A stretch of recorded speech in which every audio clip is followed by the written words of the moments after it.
you're just joining us, it's still AM today, and of course that interlude showed us the exploits of one of the heroes gone by from Lawrence and Kuti in education and some other areas, and that's where we'll be taking the conversation from this morning, from the education front, rethinking tertiary education for national development. How exactly can we do that? We do not know much, but we have someone who would be leading the conversation with us this morning. Professor Aremu Akintele is from the Department of Mechanical Engineering, Federal University of Technology, Akure Futa. Good morning, Prof. Thank you so much for joining us on here. Good morning, Mr. Presenter. Thank you for hosting me today. Let's start with this. Yeah. You're of the old block, so to say. You had. I'm still young, there are some. Well, young at heart, but then you benefited from the old order in terms of education. And so now, looking at what education is today, can we really say we have functional education as it currently stands in Nigeria? Well, we can say that when we are talking of old order, there are some order that still older than the old order. Very well. Because before, the issue of going to university is like luxury. You have almost everything that you need. The food is there. The lecturers are there. Not only lecturers from Nigeria, from outside Nigeria, they are there. But by my own time, because I entered university during the era of Babangida, when all those things that were provided for students, they have been eradicated. So I cannot say that you benefited from this. From the old order. Okay. I did some farming, some many jobs here and there to train myself to some extent. But then we have a better education than this time. What exactly has happened to our education? What has contributed to the problem, especially at the tertiary level, that we do not find development-oriented research coming to the limelight of implementation for national development? What has happened? There's a lot of things that has happened. And I don't think we can go over everything. Let's just take a few. We will take a few of them.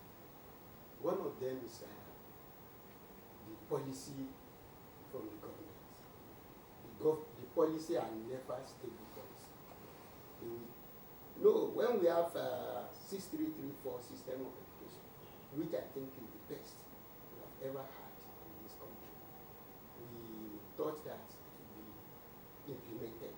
They brought in so many equipment into the country, but rather it was not implemented. It was only in the paper. We started junior secondary school. They said those who will not be able to continue with the senior secondary school, they will go and learn. But before you know what is happening, technical schools were eradicated. They were killed naturally. So that system of education is no longer there. The policy has some affected. Another thing is funding of education. They believe that the people have to pay because education should be a legacy. Without education, we cannot develop. We cannot compete with other countries. So, if the education is not properly funded, therefore, there's going to be a problem. And that is what is happening. You know, in those days, with your 5 kobo, you go to cafeteria, you eat, you will be happy, you will sleep, you have full step to yourself and all that. So, that one was removed. There was a protest by students. Then it comes to the point that what they are paying the lecturers, it becomes so ridiculous. You remember in 1978, the lecturers were sacked. And when they were sacked, so people like Chike, they go to the gate of the university, they look up and down, they don't know where they are going. Because they don't build house. They don't think of buying cars. They are confined to the academic research and everything like that.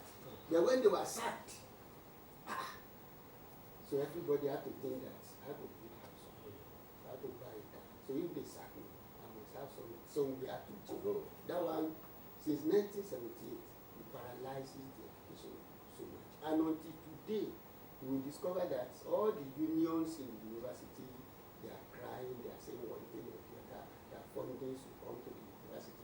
And the welfare of the staff, they are paying. When I got to the university in 1993, my salary was equivalent of 500 dollars that I was paid. Though it was so soon, it was 2,900 that I was paid. But today, my salary is an equivalent of $320.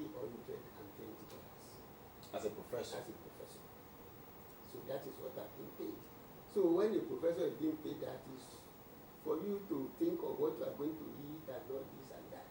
And some statement from government officers is degrading. We hear Fayemi say that the public university is not meant for elites. That is for the poor people. So if you go on strike, you are on strike for yourself. It's not meant for us. Your strike is to yourself. You had the Minister of Education for State saying that they don't need professor again in the university, that they should go to farm. All those things are ridiculous statements that we are hearing from them. There are times in the university that lecturers don't have offices.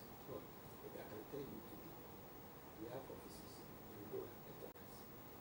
That's why we have offices. That was the time you had lecturers. But there are no offices. But now that we don't have lecturers, of course there will be offices. Because there's no lecturers there. In my department before we were. So you're hinting at something. Brain drain in the education sector. Seriously. In my department before we were 28. Now we are 9.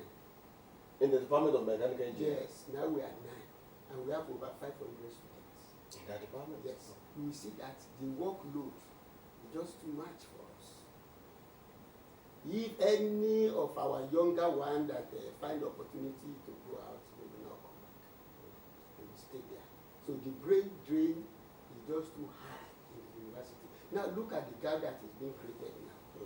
Before we delve into the brain drain, I also want us to look at the content right now, our curriculum, because a lot of people will disagree that the Nigerian University of today, or let's say general tertiary education, is not really producing the kind of graduates that are really industry ready and problem solving oriented. You know, as an academic, what do you think can be done, probably in the way of reinventing our curriculum to make them be industry ready and be solving oriented students or graduates? Thank you very much for that. The problem is not curriculum per se. Reorientating our curriculum is very good to make it more practical so that the student will be acquainted with what is happening in the industry. While I was in the university, we were 15 in my set, 15 students. We have 10 students late medicine, 10 for 15 students. Now we have 500 students, we have only 1.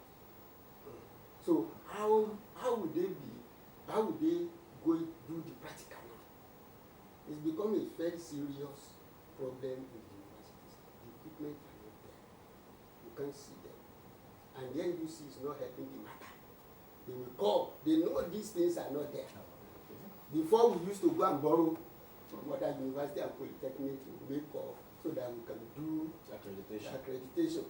But they say we cannot be borrowed. Everything you buy, you must engrave it, so you can't borrow it. So they are not there now. So when they come for accreditation, they will look to the other side. So the training is now basically on theory. The practical aspect is seriously lacking. Except anybody want to tell lie. Come to my department. The last time the current came that they come for accreditation, they said we must have at least 1 CNC machine. The Vice Chancellor then took it up and said he's going to buy one. He said I should go and look for quotation here and there. I gave him the cost, 89 million naira. He said, where am I going to get 89 million naira for? This one. So he just throw it aside.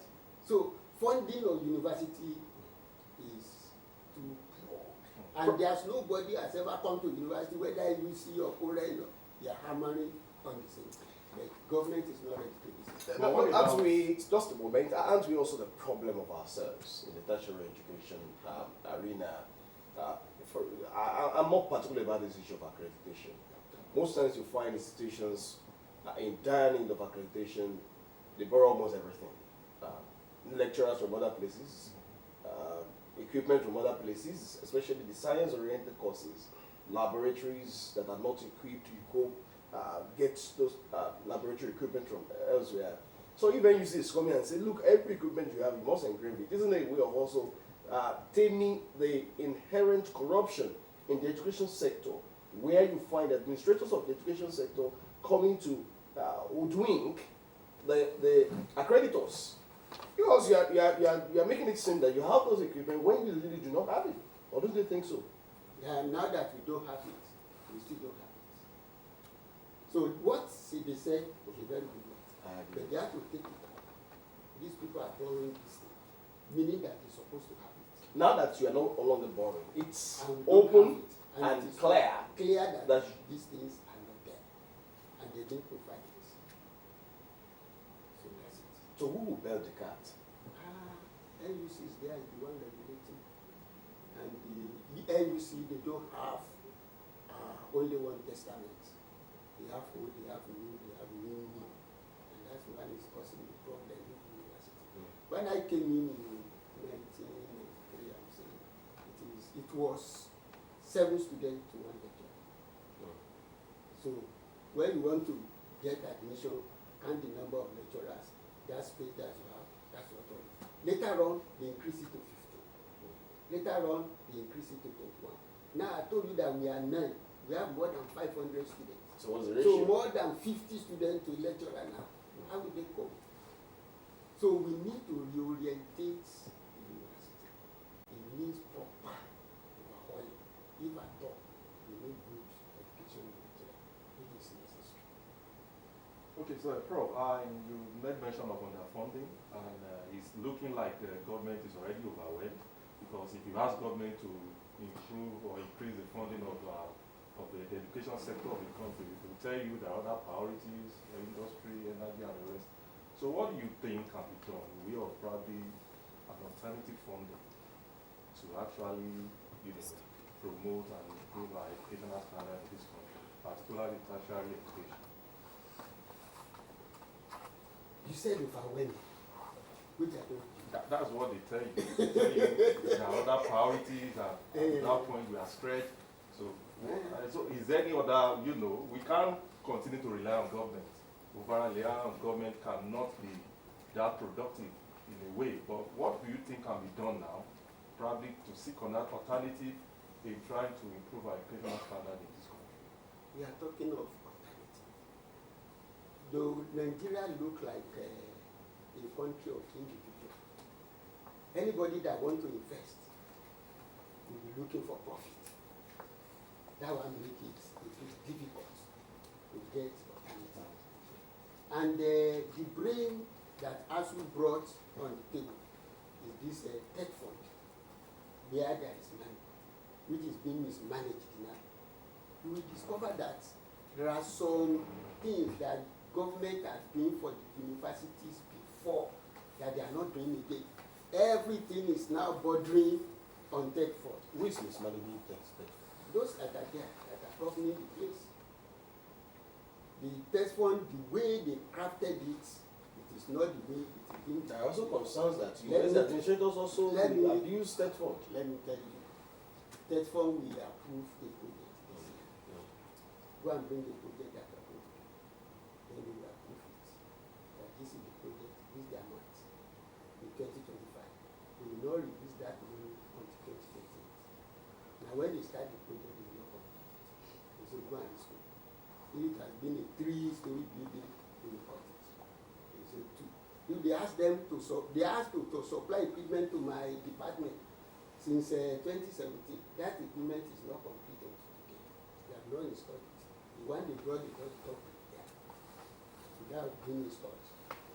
So that's one aspect of the tech fund intervention. Yes. I also understand that there's another aspect of tech fund intervention that we can look into research, sponsoring academics to further the education, conduct research, and all of those other things. It's also alleged that university administrators misuse that aspect of the intervention of tech fund. If that one statement is true. How many people are using it? They are misusing it. You just misuse our money, and you are not have to account for it, and then you just go like that. Government has nothing to say about that. That is not correct. Arrest that person. Let the person bring out the money. In China, when they started, if you are a doctor, they will ask you to go and bring the budget of what you are going to do, the project you are going to do, the research you are going to do. See where the China is today. Now, if you fail what you said you want to do, you are going to prison straight. That is why many of their lecturers committed suicide there. And look at the China today. So if somebody mismanaged the money and we just look the other side, what type of document is that? Meaning that they collaborated together. So collaborative corruption is another menace. It's a collaborating corruption. That's what we can say. And that's why the thing is not working the way it's supposed to work. So we can, individual can help. Oh, okay. Individual, if they will. But for today, instead of individual to help, they are moving more university for them. They started their own university. And government is doing everything possible to push applicants to those universities. That's why they say they should come and borrow money. Say you don't have money to pay for school fees, then come and borrow now. So if they borrow the money, government don't have money to finance the university, but they have money to borrow the students to go to private students. You have a problem with NEL funds, don't you? We have problem. The issue of management is the issue that we have. You do not believe in the intervention called NEL funds, do you? I believe if we can manage it properly, there's nothing wrong in NEL fund, but the issue of management. That is what we can talk about. Now in the university, individual can help, corporate organization can help, but before those people will help, we would like to see what will come out of the money. Their money is not free. So, in a nutshell, if I'm getting you correctly, you feel that instead of the NEL fund, you have the money for NEL fund. Why not using that money in the first instance to develop the universities instead of saying you're borrowing students to study? I'm not the owner of the money. Mm-hmm. The money belongs to government. The government wants to borrow students.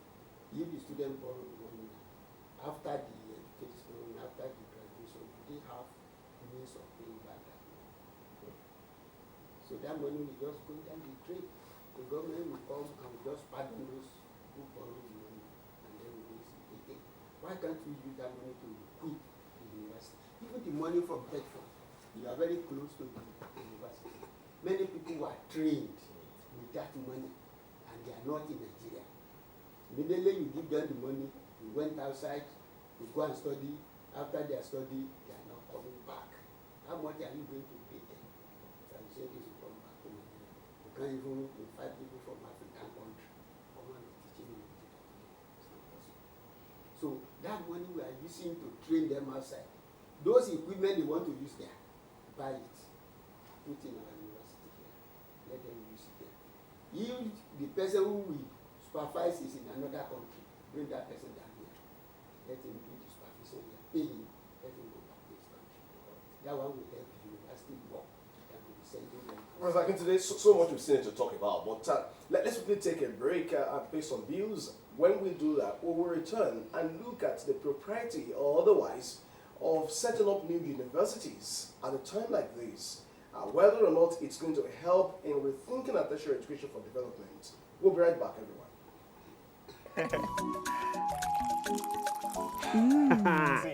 Oh, remember how mom used to wake up before everybody to make breakfast, iron our uniform? Let's surprise that woman with something special. Reward your mom with a trip to Zanzibar in the 2025 Three Crowns Mom of the Year competition. Write a note using each letter in your mom's name and submit with any of these on our website or at any of our collection centers. T's and C's apply. 3 Crowns Milk. Healthy moms, happy families.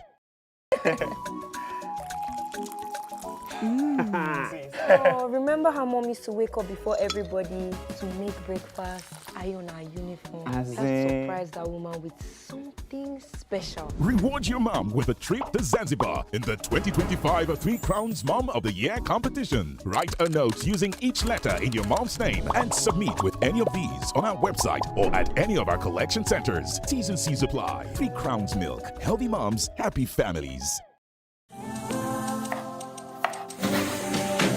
When it's bright and early, get your breakfast right. You need all the nutrients that will hold you tight. Stay in power, you find it all in Peak. Every move you make, Peak's got you all the way. And the Peak goes on. Power on every morning with our Peak breakfast to make the most of every day. Peak. Reach for your peak.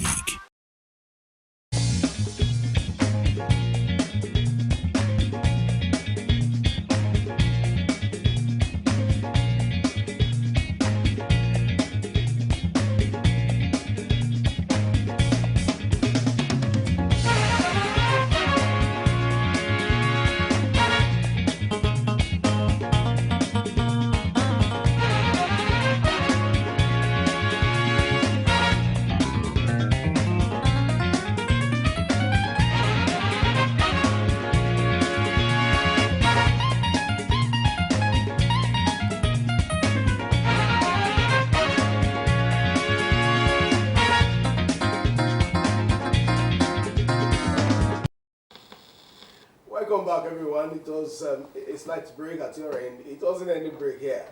We've also been meeting minds on the issue of Nigerian education system. Very much with us, Professor Aremu today. It's been very, very warm conversation here. Now, Prof, we were having a conversation behind the curtain while the break went on. What exactly is the way forward? Do you think there is sincerity of purpose in actually developing the tertiary education subsector in Nigeria? How can we really get out of the woods? The question is complex. That's many heads. The problem is there that is known to many people, to almost all of us. The insincerity of purpose is there. Because governments enter into agreements with various unions. But it is possible that you agree with somebody. And after the agreement, you discover that I don't carry this thing out. The best thing is to all, and then let's look at it together. Government will just turn off. You will not even call the union or anybody, let them do what they want to do. They stop the salary of the lecturers and other unions in the university. They refuse to pay, even though they are doing the work. And the government is saying that they are not going to pay that. So they are demoralizing those people that are there. If you look at the gap, even they employ other lecturers today, the gap that has been created is too much. In my own department, I told you we have senior lecturer, associate professor and professor, graduate assistant, assistant lecturer, lecturer 1, lecturer 2, no more. And that is how it is in so many departments. So that gap has been created. You have to bridge that gap now. Because if those people, professor and associate professor, when they leave the university, it is almost empty. And most of them are old professors. They have a lot of knowledge and understanding that they have to pass to the younger one. So we have to appeal to government to do in the area of employment. Okay, Prof, I'm not holding brief for the federal government now. We know that the issue of the friction between federal government and NASU has been a long-standing one. And this issue of IPPIS is one of the controversies between federal government and ASU. So why is ASU, why are they finding it difficult to adopt that, given that this is what is obtainable in the federal system, cut across labor? So why is it difficult for federal government, the ASU now, to adopt that as a way which should be unique generally? Yeah. You know, academics, ASU is a union of intellectuals. Okay, it's different from other labels. Is that? I'm not looking down at the other labels, unions. But we used to see beyond the contemporary times. You are in Nigeria. You know what happened with IPPIS. Many people that are not in the employment of the government, they are collecting salary. But that is it not really working? Because it was designed to actually curb ghost workers and promote transparency in the system. Yes. Ghost workers. Yes, ghost or workers. breeding ghost worker. I don't understand what you are trying to say. Many people that are not in government employment, they are on IPPIS. Those that are operating it, you just pay money and they give you employment, you sit in your house and you collect your salary. That's it. IPPIS doesn't favor academicians because you cannot collect two salaries. Possibly you are an academic. The grace is there that after staying in the university for continuous 6 years, you can go on sabbatical. I'm in Futa now. I can still be in Abuja doing sabbatical or in any other federal university. They will pay me on both sides. I'm entitled to it. But for IPPIS, that one is not recognized. So the union said, this thing is not good for academics. They say, okay, go and develop another one that can replace IPPIS. It was developed. It does. But because I was told that what they are realizing from the salary is much more, and what they are paying the company, maybe they have signed a contract with the company that developed IPPIS, and they have to be paying that company. But this one that is free, because when they are paying those companies, maybe they are realizing their own there, that's part of the corruption. But this one is free. How can we be doing this free? And then the ASU also said that accountability, that's the word that the government hates so much. How can we be talking of accountability? Accountability to me. So government doesn't want to hear that. I think some universities, some tertiary institutions, they are adopting it now. The federal government don't adopt it. So IPPIS is not good for the university system. All right, before we close up in this conversation, you said the problem is hydra-headed. And so if we have to recommend solutions, it should also be multifaceted. Yes. So then, what do you think are the top 5 recommendations that we must look at this point in time if tertiary education would indeed be the bedrock of research-oriented development in Nigeria? Number 1, the welfare of those people that are working in the university is very important. We discovered that federal government noticed that those that are working in the university are too poor. They cannot maintain their health. They cannot build house. They cannot buy vehicle. That's why they say, okay, we want to make you poorer. Come and borrow. They will know. If you look at that platform, you borrow, the money you want to borrow is attached to this health, building, transportation, and small scale business. That's what they listed there. So they know that we are incapacitated. So they should remove that incapacitation from academics. Number 2, there must be overhauling of academics. Before, we have ratio, the number of academics to number of technology to number of administrative staff. When you get to the university today, you discover that administrative staff, they are outnumbered. So that side, they have to be looked at seriously in the university. Then, if they are able to pay those who are working in the university, then they will be able to interact with others. University is universal. The government is doing everything possible to localize those that are working in the university. Lecturers will be able to go outside the country at least twice in a year without even asking government for money, because you have paid them enough. And then have to report back what they are using the money for, just as what they did in China. Then also, the issue of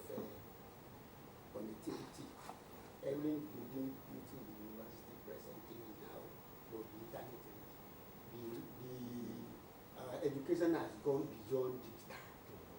The analog. I'm sorry, it has gone beyond analog. It's now digitalized. So if you cannot work, collaborate with people elsewhere, it becomes problem. Anybody can teach in Nigeria from anywhere in the world today. So if we gather those facilities are made available, it will be okay. Then the issue of equipment is very, very important today. Because ordinary theory without practical will also become almost useless. Practical oriented teaching Yes, is what practical you're getting oriented at. teaching. All right, Alex. Before we go, I want us to also touch on this subject of autonomy for tertiary institutions. Do you think if the tertiary institutions are given that power, what guarantee will you give that there will be accountability and transparency? Because there is a saying that absolute power corrupts absolutely.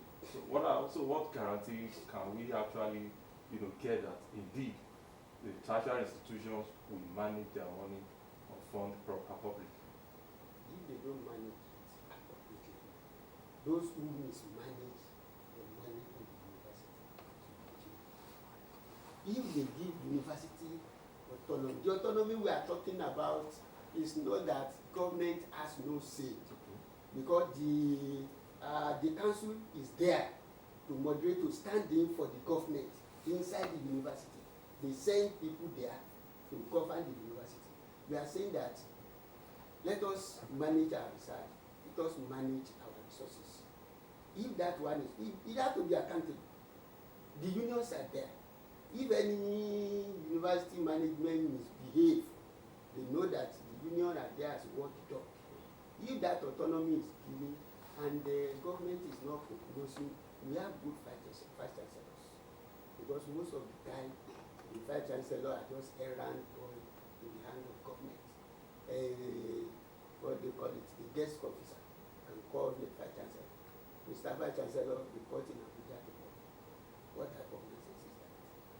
The vice chancellor should be seen as a vice chancellor who is governing the university and bringing out results, not the one that will go to Abuja and prostrate before they give them. Professor Akintu, the issue seems to be one we cannot exhaust in one conversation, and so probably we'll still have another time to expand on all these issues and also prefer solutions. But I think beyond our conversations, there should also be a way of pushing for implementation of recommendations so that we could have a better deal in our tertiary institutions. I thank you so much for coming on here today. Thank you very much. All right, Professor Arimaki today is of the Department of Mechanical Engineering, Federal University of Technology, Akure, that's FUTA.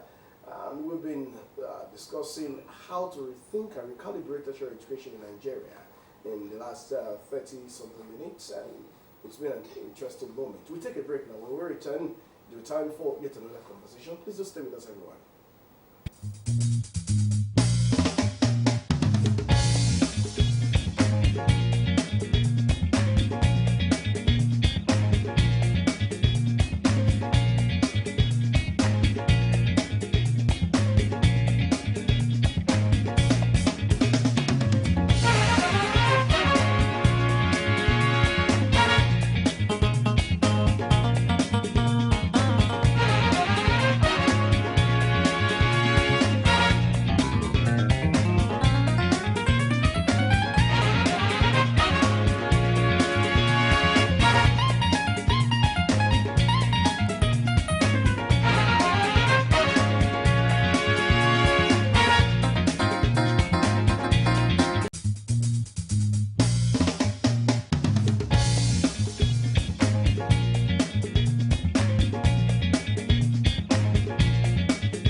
luck, everyone. With sound education, one must actually have very proper health before you could think of sound education. Because without health, there's nothing else you could actually build something on. And that's why we'll be shifting our focus now to the health sector. Revitalization of primary health care in Ondo State will be our focus this time. We're being joined by the Permanent Secretary, Ondo State Primary Healthcare Development Agency, Dr. Francis Akabiemo. Thank you so much for joining us on the end today. Thank you for having me. All right, the concept of revitalization suggests a decay, so to say, and so there must be a way to revitalize for optimal performance. To what extent is the Ondo State government, beyond collaboration with federal government agencies, donor agencies, development partners, to what extent is the Ondo State government taking primary health care seriously? Thank you so much. The word revitalization does not necessarily mean decay. You know, there's what is called energizing and re-energizing the system. Enhancement. Yeah, you're just trying to move from where you are, what we call a baseline, to a level or a target you have set for yourself higher than where you currently are.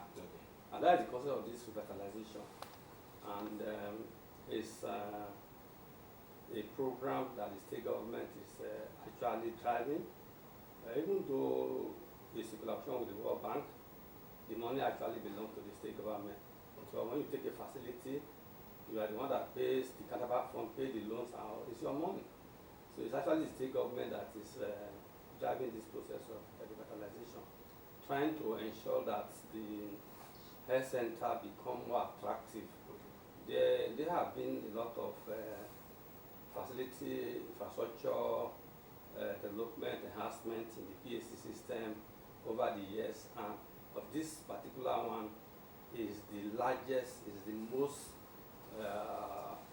purposeful revitalization activities that any government of Ondo have done on those states inception to date. We are talking of doing 102, and the other ones by the Irrigation Fund and some actors at the federal level. Total 112 health facilities is being given a facelift, apart from improving the facility in the existing structure. They are constructing brand new 2-bedroom apartments for the health center so that staff will have a place to stay as their living environment during time of work. You know, one of the purposes of revitalization, according to the concept, is to also reduce the human resources for health. How do you reduce the human resources for health? It's been found that some of these facilities are in hard-to-reach areas, and transportation to those areas sometimes becomes so difficult. So with this accommodation, staff don't need to be moving away from where the facilities are. They have a place to now stay, and there they work and provide services for our people. So in summary, the revitalization is not about decay, but improving on the existing structure and adding new things. I'm going to give more specific as to. Of course, we will be interested in those details, especially looking at since the commencement of this initiative, how many primary healthcare centers have been affected? What improvement has really been injected in those primary healthcare centers? Yeah, like I said, we have a total. The state government is doing 102. Why the first phase? Yes, the first phase. Why the NPCD and basic income is also doing others, make a total of 112. And as I speak to you now, most of the facilities have seen brand new quarters. You have borehole waters now. You have solar powered borehole as well as inverter to power energy in the facilities. We're also providing tricycle ambulance to improve referral cases from the primary health care center to secondary facility or to a bigger health center. And besides that, we are also ensuring that fence security is also made available in those facilities. So as at now, most of the contractors have almost rounded up, while others are at various level of completion. At least generally, we are over 70% completion for the area. So in terms of answer your question, the people are happy. At least I visited one health center recently where the people were praying for the government. Now people come from outside to get water to drink from there.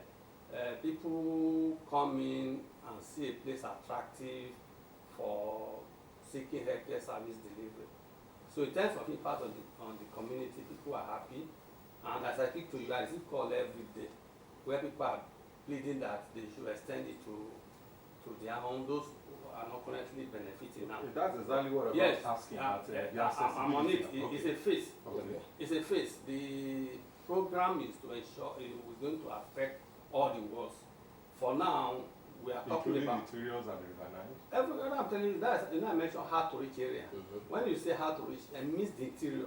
Okay. Those areas, it's not easy for you to just go. Sometimes you have to take bike, so, and that's why we are making the accommodation compulsory, both at the riverine, all those even where it is not possible to build house in the land.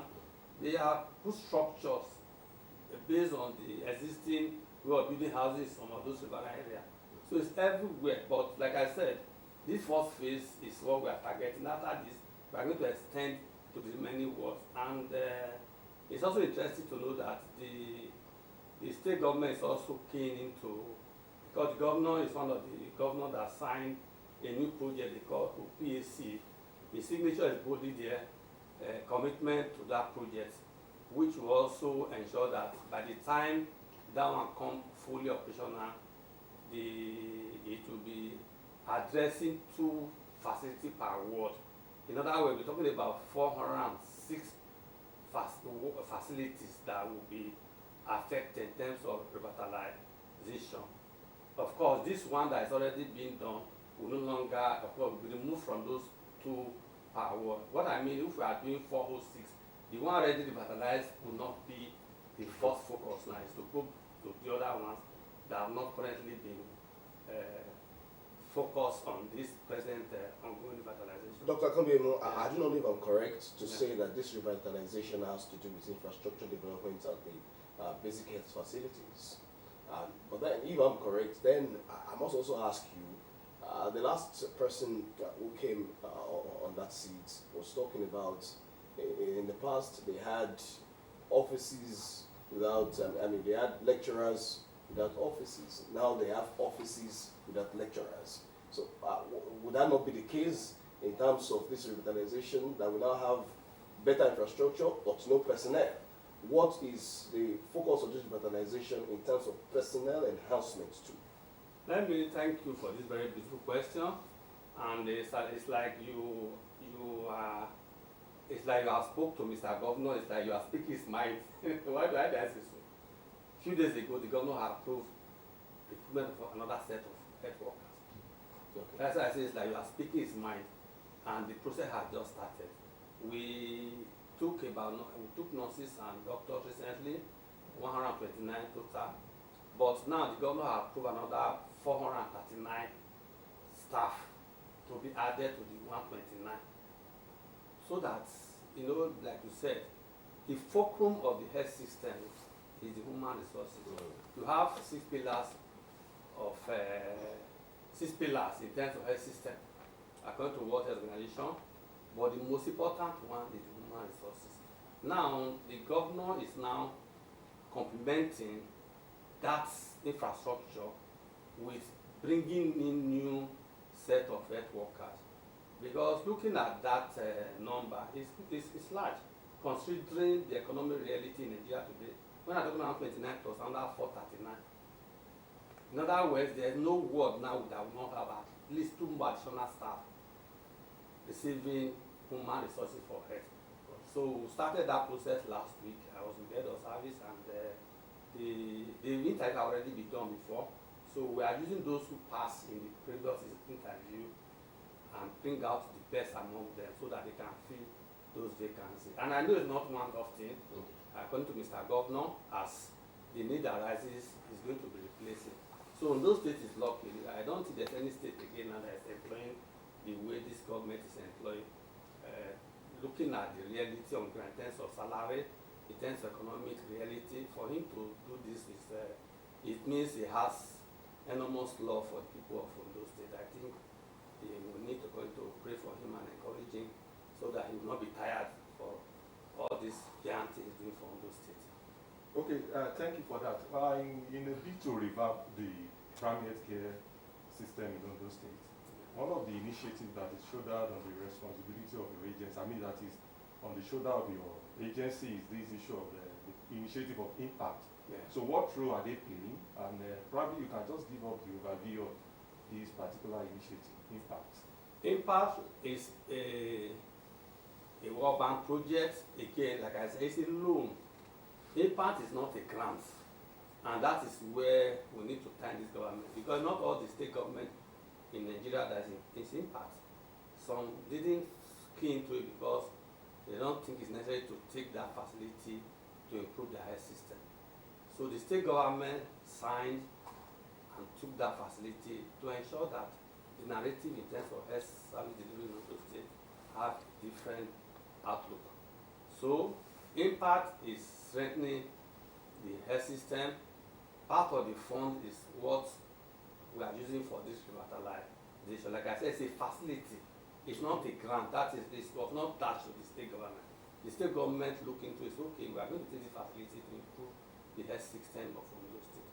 So impact is supporting immunization, supporting malaria management, prevention and control, supporting disease surveillance, supporting immunization, supporting food and nutrition, supporting data management, supporting health system development, supporting data management of pillars of health system. So does that suggest technologically advanced enhanced initiatives? Yes? Technologically enhanced Yes, initiatives? it is there. Like I said, we, I think it was this year, yeah, we digitalized the whole PHC across the local government area. They were trained on how to use ICT to manage that, collect and manage data, and they were given one laptop. All the facilities involving impact were given a laptop. All the local government monitoring evaluation officers were given a laptop, and they were trained by the World Bank, by experts in Ondo State and World Bank, so that ICT will be the driver, and that is what's currently happening. So that era of paper-driven data collection and dissemination is being put behind us gradually. Now, Dr. Akombiemu, one problem in Nigeria perhaps is infrastructure maintenance. We're always quick to ask for more. We want emplacement of infrastructure at every point in time and at every place, but then maintenance of those infrastructures is always the problem. Remember, NC came up with some interventions some years back now. And then, can we say that this new intervention would also be greeted with proper maintenance of those critical infrastructure that are being placed? Definitely. Let me go back to NSHIP. NSHIP added to infrastructural outlook of Ondo State health system, and this has remained standing. If you go to our health centers, people have come around. Sometimes somebody just got posted to Ondo State a few days ago. He resumed, and we're having a meeting Friday with national team. He said something. He said, what we are seeing in Ondo State is not in our state though. It's not in the state I just transferred from. The states in neighboring state I cannot mention.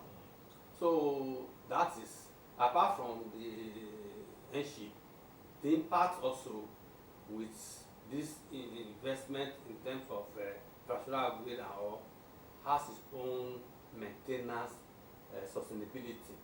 In other words, there are checklists we, the agency, use to monitor infraction in terms of lack of maintenance and all. And again, the program that is coming again, the whole PAC, is going to be a continuation of what Impact is doing. It's going to be a better part of, it's going to be bigger than that of Impact. In other words, that infrastructural maintenance and upgrade is going to continue in the next 5 years. In other words, we are going to be having addiction, not subtraction, not suspension. So whatever we are building on now, based on that checklist to ensure that we monitor the upgrade, ensure that there is no maintenance lapses and all, is going to be strengthened by us as agency, also by the coming project. All right, so before we let you go, we'd like to know to what extent will the people of Ondo State benefit more from this revitalization? Talking about staff quarters, talking about emplacement of distribution of laptops to personnel and all of that. What impact will this be having on the everyday patient that visits these facilities? Thank you. I talk about energy. There are already solar powered energy in the facilities. Okay. Are you getting me? And at any point in time during emergency, you need light to provide services. That one is guaranteed. Portable water. If there's no water in the facility, of course, it is dangerous to practice such SMI. Water is becoming available. Human resources have been added as an icing to the cake. In other words, the utilization will definitely improve. The health index of the people will improve, because if you go to a facility where the place is clean, there's water, there's energy, there's human resources, there's drug, there's motivation, because a staff that is well motivated have a good place to stay. Of course, we will definitely practice. What about medical equipment? Now, of course, Ondo State has really invested in medical, and again, thank you for asking this question. Procurement for medical equipment is already ongoing again, which equipment the government is embarking on as part of addition to this revitalization. There is going to be a lot of medical equipment that cut across all basic equipment. So it's part of the process. In fact, the procurement process has already commenced. In another couple of weeks also, maximum in a month's time, more equipment will be added to all the facilities being revitalized in Ondo State. So you can see it's a complete package. There's nothing that is missing. Well, it's our job to keep a tab on happenings in all the sectors of the economy, including the health sector. So you should expect that in the next few weeks, months, we'll also still be looking at this issue to track progress as far as this is concerned. Thank you so much for coming in today. Dr. Francis Akambiemo is the Permanent Secretary of the Ondo State Primary Healthcare Development Agency, and we've been speaking on the revitalization of the health sector, especially the primary healthcare in Ondo State. That does it on the Outlook this morning. It's been an engaging engagement, and we thank you for being a part of it. From my colleague, Alex Alidre. Thank you so much for joining us. Indeed, it has been a very interesting, engaging episode. Here today, return next week with another exciting edition. Until then, do enjoy the rest of the week. Alex Alidre is my name. All right, Sunday Balawale is my name. Wishing you a very productive week. Good morning. Morning. Bye.